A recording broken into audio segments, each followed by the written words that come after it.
Umaatikabong midnight food trip ang lapag ko sa araw na to mga boss. At gumawa ako ng honey garlic chicken burger, buffalo chicken burger, lumpiang sariwa at melon shake. Pas muna sa inuman Tito Otits mo par, kaya tara simulan na nating magsibak ng bawang. Sunod tong sibuyas at mga aromatics. At habang hinihiwa ko yan mga boss, nanonood ako ngayon ng Avatar The Last Airbender kay Lok TV. Napakarami mong mapagpipilian na movies, TV show, American show, K-drama at anime kay Lok TV. Available to sa App Store at Play Store for free. Tas yan, dito naman tayo sa chicken breast mga boss. Hinati ko sa anim yan at itenderize natin gamit tong likod ng kutsilyo. Sabay, saka natin pigaan ng kalamansi, timplahan ng chicken powder at paminta. Basagan ng isang itlog, sabay halo. Nilagyan ko na din ng konting harina at tubig yan para lalong bumisa. Sabay rekta coating na natin sa harina yan at okay na to. Gawa naman tayo ng butter mix ng ating lumpiang sariwa mga boss. Pagsamasamahin natin tong cornstarch, harina, asin, dalawang itlog at tubig. Haluin natin hanggang makuha yung tamang consistency. Sabay rekta buhos natin dyan sa plato. Tas to, meron akong panggawa ng lumpiang sariwa dito mga boss. Sausaw lang natin dyan at makakagawa na tayo ng mabisang wrapper ng lumpia. Ednis tayo ng kalan at magisa na tayo ng bawang at sibuyas. Sunod natin tong kamote mga boss. Tos lang natin ng bahagya yan. Sabay lagay na natin tong sayote at Baguio beans. Saka natin timplahan ng oyster, chicken powder, brown sugar at black pepper. Tas lutuin natin sa high flame mga boss. At ito na ang ilalagay natin sa ating lumpiang sariwa. Set aside muna natin to. Gawa naman tayo ng sauce ng ating lumpiang sariwa. Magsamasamahin natin tong tubig, peanut butter, brown sugar at toyo. I-dissolve muna natin yan mga boss. At nung natunaw na, lagyan natin ng honey at durog na mani. At ganyan lang ka-basic gumawa ng mabisang sausawan ng lumpiang sariwa. Mag-init na tayo ng mantika ngayon mga boss at isasalang na natin tong palaman ng ating mga chicken burger. Niluto ko sa katamtamang lakas ng apoy yan mga boss para talaga namang ganap na ganap. Tapos yung pangalawang salang, hulog na natin dyan. Wala namang special sa pagluluto niyan mga boss. Syempre, wag mo lang susunugin.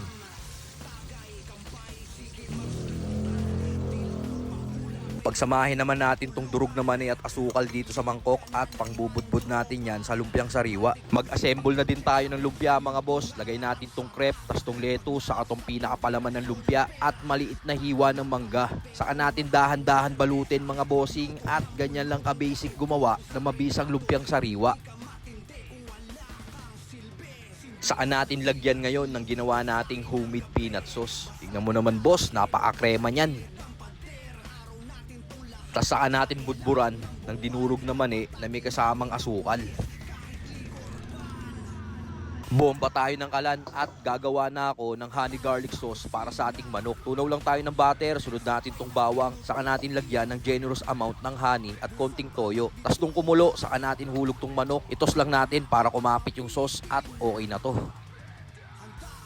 Assemble na tayo ng burger mga tol. Lagay natin yung lettuce, tas tong ating honey garlic chicken na mabisa at isang Eden slice. Tas patong natin yung tinapay dyan sa ibabaw mga tol at ito na yung ating mabisang burger. Bali 3 pirasong honey garlic chicken burger nga pala yan mga boss. Tignan mo naman yung chicken patty niyan. Talaga namang napakalaki. Talaga namang kahit isang piraso lang ang mabakbakan mo dyan boss. Talaga namang mabubusog ka dyan. Ednis tayo ng kalan at buffalo flavored chicken naman tong gagawin natin. After natin makapagtunaw ng butter sa garlic, lagyan natin ng tomato ketchup, hot sauce, honey at oyster. Tapos nung natunaw na, saka natin hulog tong manok. Tostos lang natin ng ganyan para kumapit sa kanya yung flavor. Sabay rekta assemble na tayo ng burger.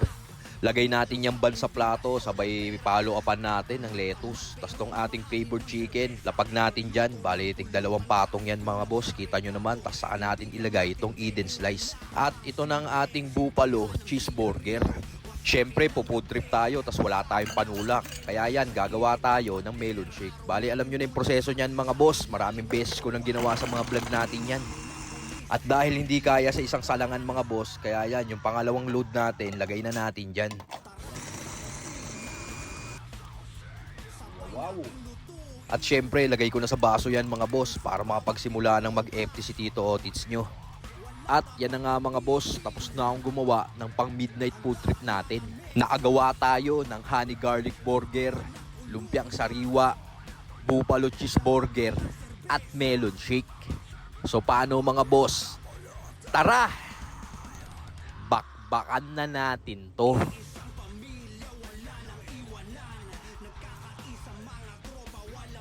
Yun mga boss, ngayong araw na to, ito yung nagawa kong mabisang FT. Gumawa tayo ng lumpiang sariwa, tapos tong honey garlic cheeseburger, at buffalo cheeseburger mga boss. Talaga naman, no? Ganap na ganap yan. Siyempre, gumawa tayo ng panulak na melon shake. So paano mga boss? Takpakan na natin to. Ito muna tayo sa ating buffalo cheeseburger mga boss. Kain po.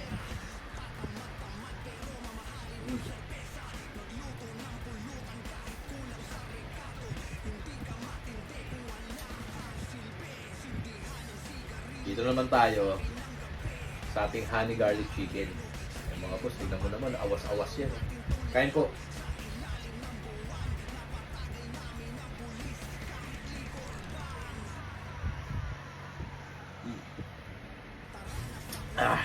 Dito naman tayo sa ating lumpiang sariwa mga boss.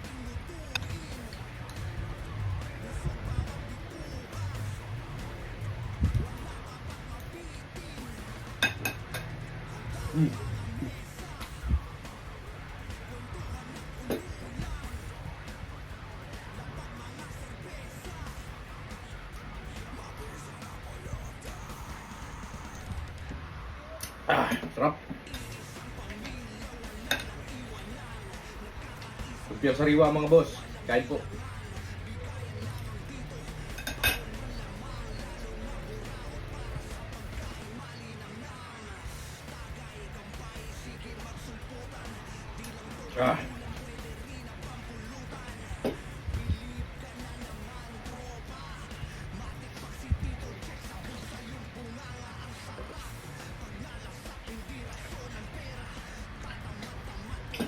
Quality.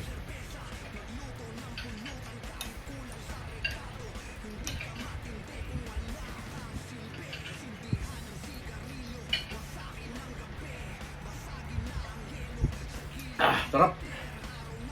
Grabe yan mga boss. Oh.